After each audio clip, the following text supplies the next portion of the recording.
Hello, everyone, and welcome to the Golden Astrologer Podcast. This is Deb McBride, and I am reaching you from lovely Escazú, Costa Rica on August 2nd, 2020. And can you believe it's August? In this wild, unknown year that we are in, this bizarre year, so many things are going on, and we are going to talk about this week where some very interesting astrology is going to start. So, first of all, last week I did not get to speak about the comet, and I know the comet really reached people about a week or two ago, and people saw it. It was visible in the sky, and I was so busy talking about Mercury last week that there wasn't a moment to speak about the comet. So, astronomical events that are big, such as that, are astrological events as well. And so they are not, ignored in astrology. But the one thing that you should know is that when the comet is visible, such as this one was, Comet Neowise, then we have to take that into consideration.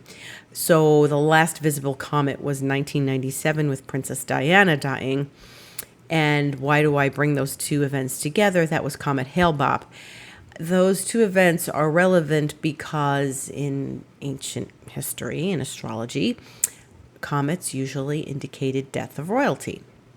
And if we're seeing something that's, in the sky like that, we're actually seeing it. There are comets, you hear about comets, but we don't see them necessarily. So this is one of those cases where we do see them. Now, that doesn't mean definitely someone's going to die. It often indicates death of royalty. That doesn't mean it's, 100%. But I spoke with my former advanced astrology teacher a couple of weeks ago, Michael Luton, and he said to me, the comet is the most important thing happening this year. Now, in a year where we have Saturn-Pluto, Jupiter-Pluto 3 times, Jupiter-Saturn, we have both Venus and Mars retrograde, and we're going to have 6 eclipses.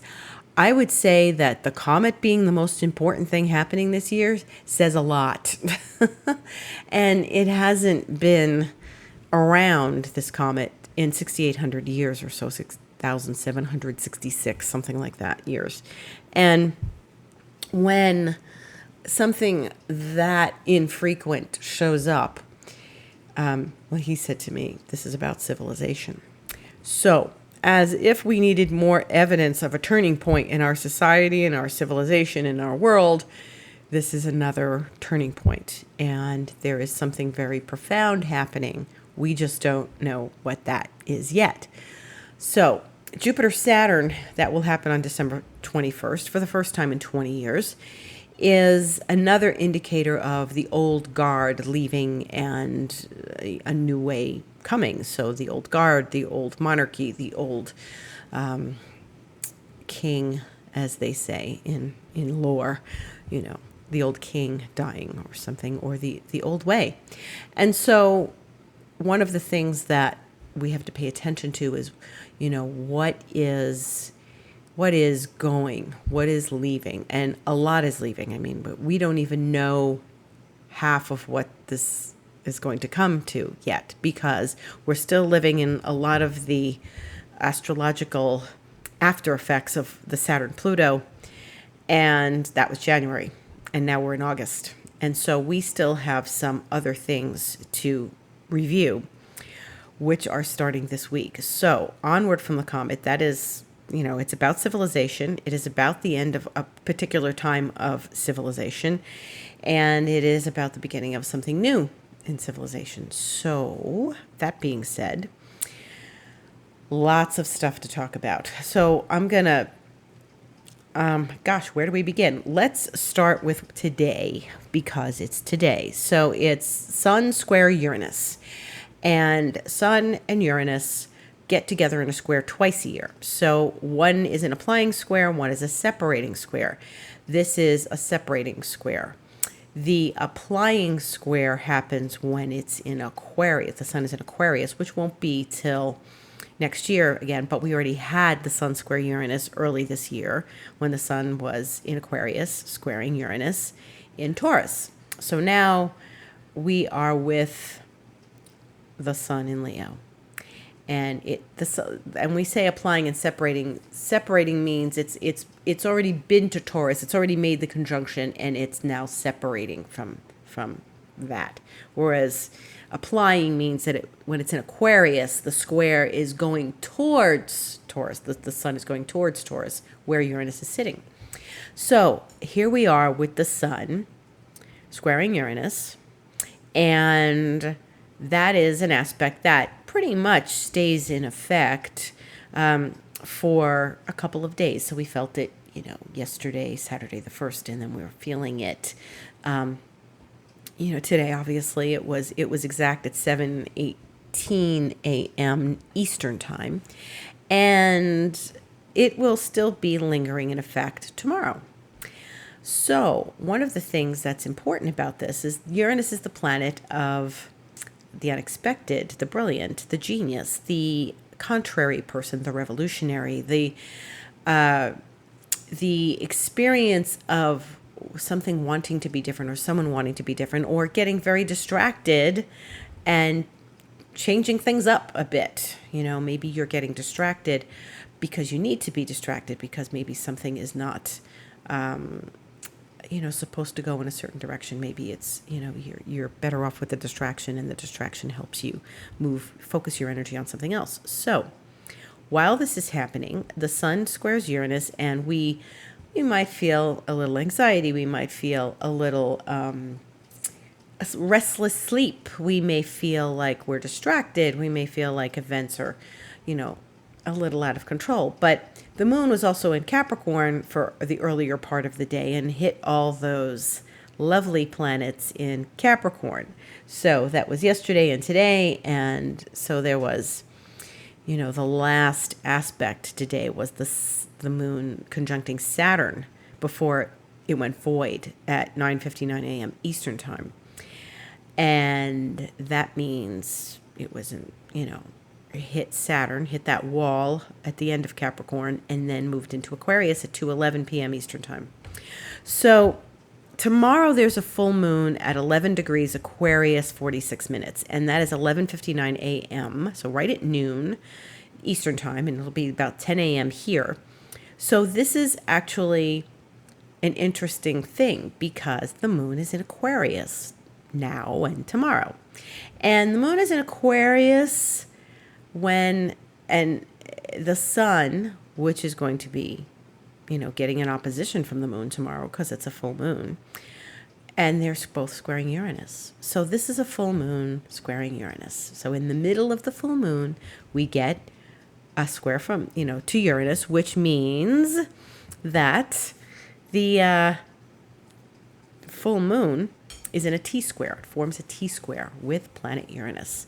So this is actually very interesting. This means that the planet ruling the full moon is going to be involved in the T-square. So there's lots of unexpected, brilliant, genius things going on. And we should pay attention to this full moon because, one of the things that's going to happen at the end of the year is, as my teacher had said, all about Aquarius. It's all about Aquarius because of the Jupiter-Saturn. So the full moon is in Aquarius, and this is really the only full moon in Aquarius this year because, it's not going to be twice. Like we had 2 new moons in Cancer. We have, last time the moon was full when the Sun was in Aquarius, the moon would have been in Leo. So we have an opposition of Sun and Moon and Uranus in the middle. So this is an excitable event. And the moon will square Uranus shortly before it becomes full tomorrow morning. So at about, a couple of hours prior to being full, it's going to square Uranus. And so that's just going to add to the excitement. So that's another thing to pay attention to. If you feel agitated, if you feel like you've got too much energy, use it. Use the energy. because Uranus is often something that requires a lot of energy, or requires us to change things up, or requires us to do something a little different than we would normally do things. So, and be an innovator and be a little different, sometimes for the sake of just being different. In the meantime, Mercury, which has traveled through Cancer, is going to leave Cancer this week and switch to Leo. So this is an interesting thing, because as it's leaving the sign of Cancer, it has been touching all of those Capricorn planets in an opposition. Now, if you've been watching my Instagram, you've been hearing me talk about Mercury. Mercury was very busy in the last week, which is why we didn't get to talk about the comet last week. The Mercury aspects, Mercury was busy with Jupiter, Mercury was busy with Pluto. Just yesterday, Mercury was opposite Pluto. And tomorrow, Mercury will oppose Saturn at exactly 5 p.m. Eastern Time, which is 3 p.m. my time. So we're going to have this full moon, which is all about the innovative and the brilliant and the contrarian and the revolutionary. And then Mercury, which is in a traditional sign of Cancer, is going to oppose Saturn, which is in Capricorn, its own sign, and that's where things are very traditional. So there's a lot of mixed up signals going on tomorrow because we have this incredible feeling of freedom and brilliance and revolutionary energy, and then there's this stodgy, conservative, energy going on at the same time.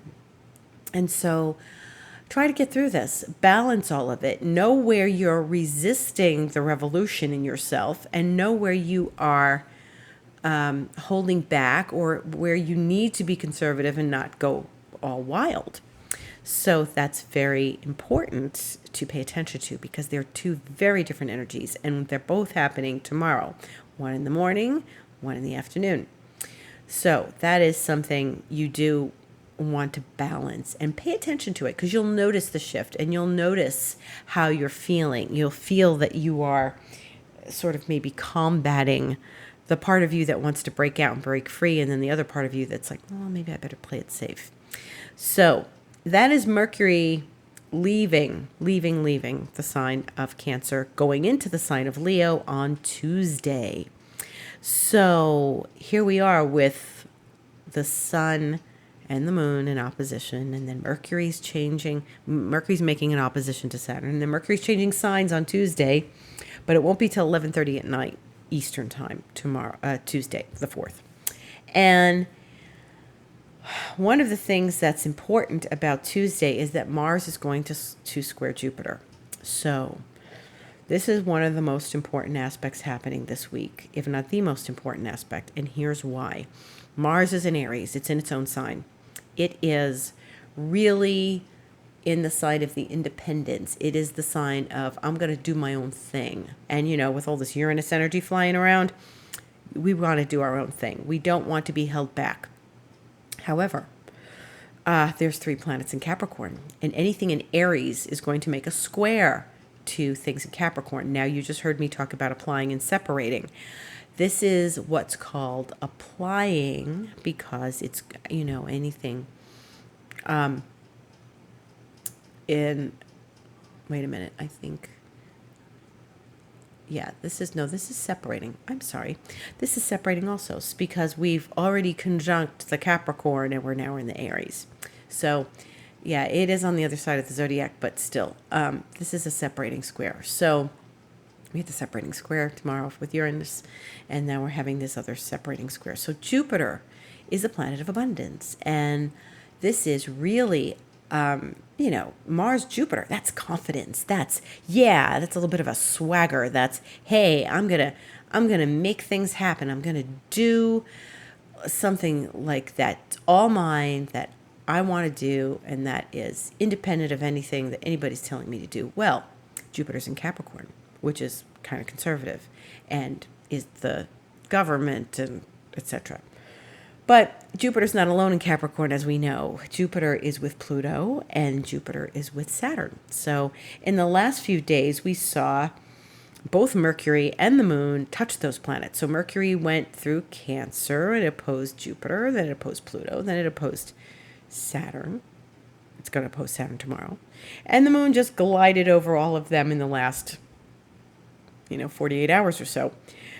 And one of the things that we want to pay attention to is that Mars is slower than Mercury and certainly slower than the moon. So the fastest one of those planets is the moon. Then comes Mercury. Mercury's pretty fast. And then there's Mars, which is going to take its time squaring Jupiter and then squaring Pluto and then squaring Saturn. So Mars is going to hit each of these like the pinball hits the bells in the pinball machine. And it's going to be ding, ding, ding again. But they're going to happen over the course of the month of August. So, we get the Mars square Jupiter on Tuesday, which makes us getting ready to go and lots of energy. But then it's going to square Pluto on the 13th, which is a week and a half from now. Squaring Pluto is another matter. Mars and Pluto are buddies because they both rule Scorpio, and Pluto is the higher octave of Mars. But Mars is willfulness and courage and desire and passion and ego and to push on forward is going to buck up against all those Capricorn planets. Aries wants to be the individual. Capricorn is saying, no, you got to go with the crowd. There's going to be a part of society that is going to be highly divided. There's going to be the part that just go willfully, and okay, the government's telling me to do this. And then there's the other people that are going to say, I'm done. I've had it. No more of this. No more of this. And so people are going to start bucking any sort of authority figures. So anybody that's an authority figure in your life, this could be your kids. Your kids might say, sorry, mommy and daddy, I'm not listening to you anymore. I'm doing what I want to do. And you're like, you're 8 years old. You can't do that.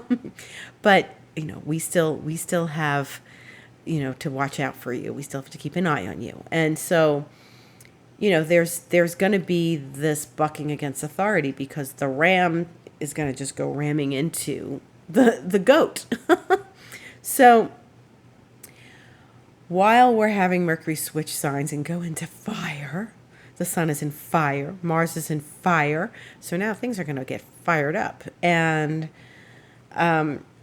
Mercury is going to square that Jupiter, and Mars is going to square that Jupiter, and we're really going to be feeling like, yeah, I want to do this, I want to do that. And then Pluto is really where things need to transform, and people are going to say things need to transform and things need to change. So, and then it's going to get to Saturn, but it's not going to get to Saturn for another 10 days after that. So the 24th of August, we're going to see Mars come to Saturn and square it. And that's that last aspect before Mars would be ready to move out of the sign of Aries and move into the sign of Taurus. However, that's not going to happen because next month Mars is going to go retrograde on September 9th. So what does this mean? This means that Mars is coming back and is going to square Saturn, then square Pluto, then square Jupiter in reverse order, because it will get to 28 degrees of Aries and turn around on the 9th of September and start moving in apparent backwards motion, which means it's going to hit in the reverse order that they came, it's going to hit the planets it just squared and square them again. So this is important for lots of reasons, and that's not going to happen until the 29th of September. So there's an entire month between the time that Mars squares Saturn on the 24th of August and then comes back to square Saturn again on the 29th of September. More than a month. And here we are, this shows you how slowly Mars will start to move once it's retrograde. And so there's Mars moving into these squares, and Mars is slowing down already. And then it's going to stop at 28 degrees and not go into Taurus until January of next year, because then it's going to turn around and start hitting these planets all over again. Now, what does that mean? That means that Mars is going to be with us for a long time. There isn't going to be zip, we're going to move past this, and that was a bit of an ouch, and wow, that was a bumpy week. This is a moment, this is a story, this is the beginning chapter, and the chapter starts now because it's coming into that square with Jupiter. So what's happening? People are saying, you know what? I don't know what's going to happen with my job. I'm going to start my own thing.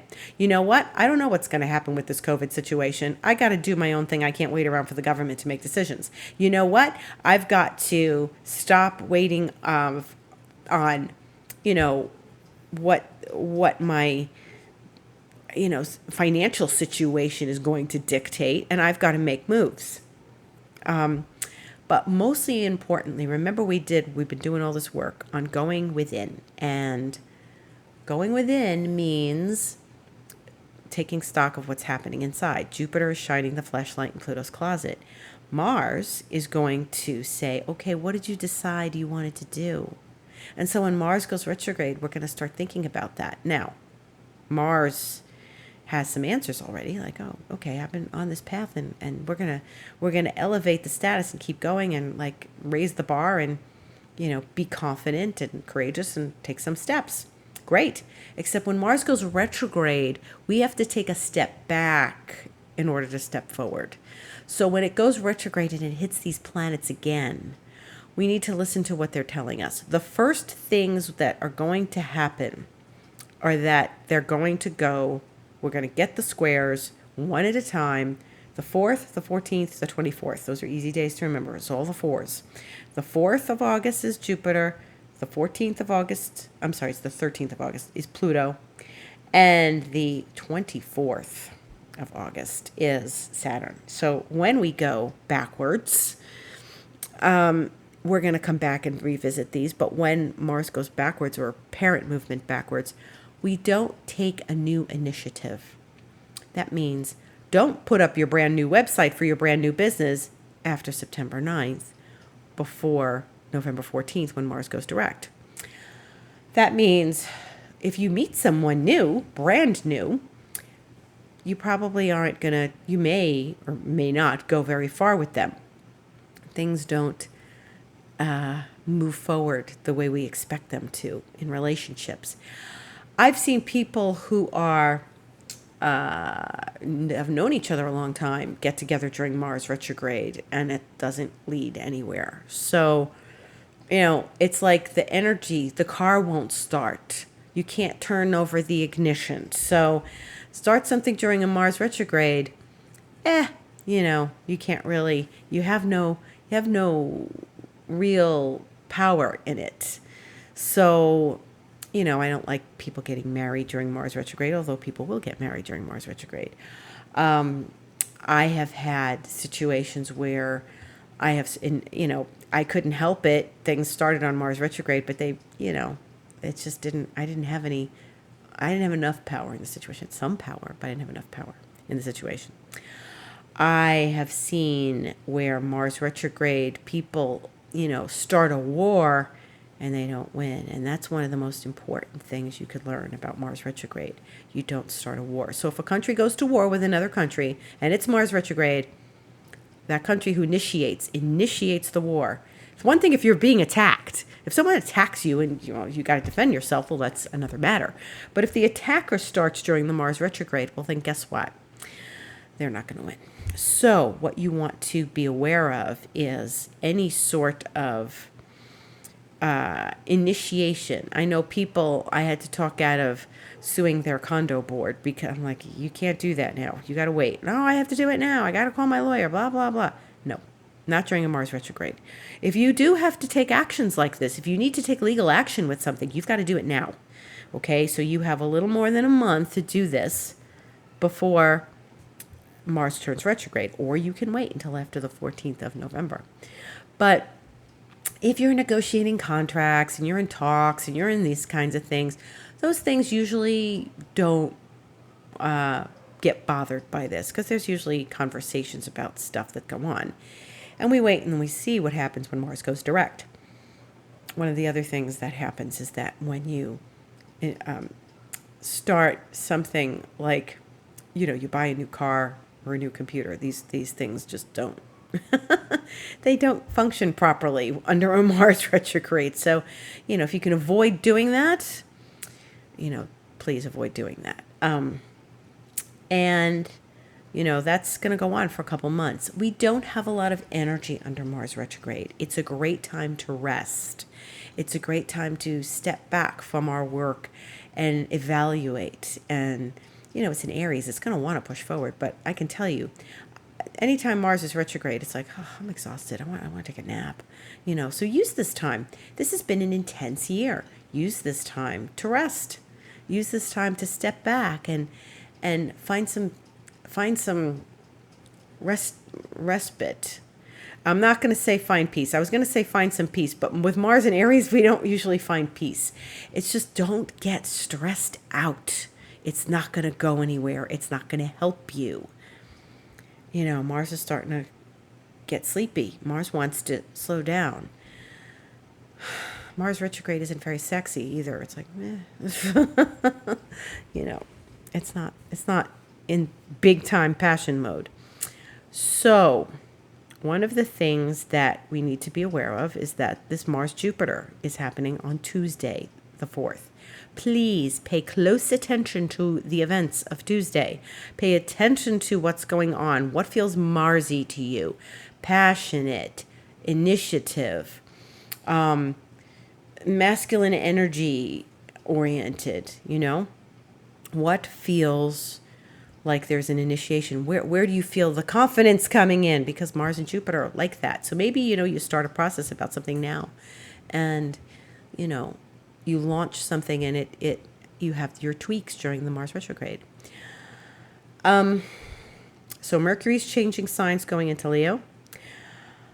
And Venus is changing signs on Friday the 7th, if you can believe it. Friday the 7th, Venus at 11:20 a.m. Eastern Time, 9:20 a.m. my time. Venus is going into Cancer. Ta-da! This is the first time in months Venus has been in Gemini for months. Because remember, in May it went retrograde in Gemini. So that was like 21 degrees Gemini. Remember that? And so Venus is leaving Gemini since April. And now it's August 7th. It's going to go into the sign of Cancer. And that's great. It's going to, but it is going to oppose those Capricorn planets, but it'll do that late in the month. It won't get there for a while. So Mercury's changing signs. Venus is changing signs. Mars is squaring Jupiter. We're having a full moon tomorrow. And there is what we call an occultation of Mars on the 9th, Sunday the 9th, next Sunday. And that means the moon is aligned with Mars. And it will be in Aries at 4:30 in the morning Eastern Time on the 9th. But, that means that you are not feeling that Mars energy. And when the moon occults something, there's like a curtain and there's a conversation going on behind the curtain. So, maybe Mars and Jupiter will still be talking to each other a little bit. I'm sure they will be, because it won't be far away. At that point, Mars will be in between Jupiter and Pluto, which is going to be a very interesting place for Mars to be. And so this is very interesting, very, very interesting. So we've got an interesting week ahead. Please pay close attention to that Mars-Jupiter on Tuesday, because if you feel energetic, if you feel energized, whatever you feel like initiating, starting, write it down, be with it, experience it, because we're going to have this aspect again. Now, Mars and Jupiter will meet, and then they're going to meet again, and Mars is just going to hang around that second half, the latter half of Aries. It's not going past 15. It's going to retrograde and go back to 15, and that's it. So it's hanging around the latter half of Aries. So for September and October, it is with those Capricorn planets.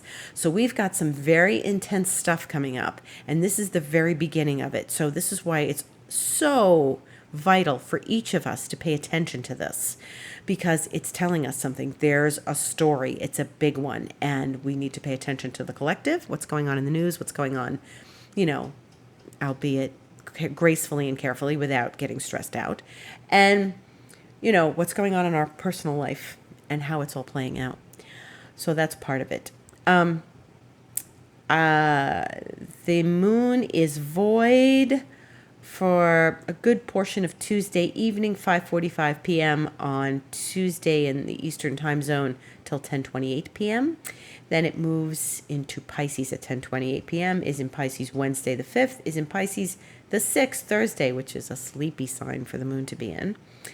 And then it goes void Friday morning for like 10 minutes, from 8:53 a.m. until a little after 9, like 12 minutes. And when it goes into Aries. So that means, that's before that occultation when the moon goes over Mars.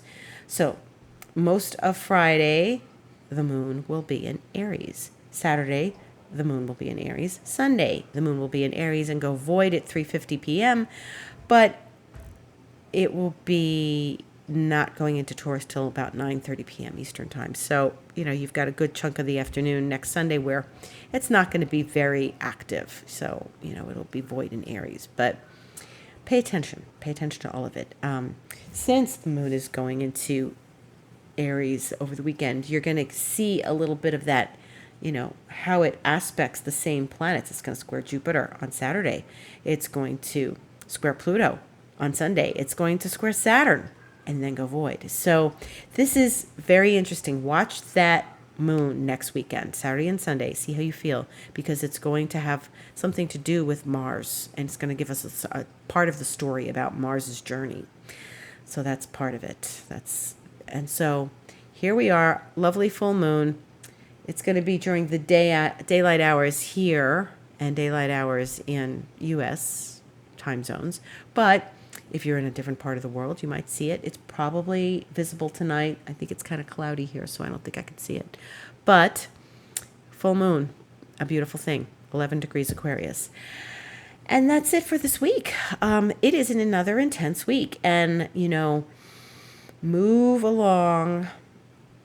Feel the difference of Venus and Gemini to Venus and Cancer. Venus and then, the moon will be in Pisces, for a little bit. But it's going to be a little bit of a watery week. But we've got fire, with Mercury and going into fire, with Mars in fire, with the sun in fire. So let's get some things done. Thank you for listening. My name is Deb McBride. This is the Golden Astrologer Podcast. My Instagram is the Golden Astrologer, and I do lots of videos on Instagram telling you what's going on day to day. And my Twitter is at Deb Astrology. I have a YouTube channel as well. My website is thegoldenastrologer.com, and you can book a session with me or buy astrocartography reports on my website. So I thank you very much for listening. I am grateful for all of you, each and every one of you, and I wish you a lovely, beautiful week. Have a good week. Thank you.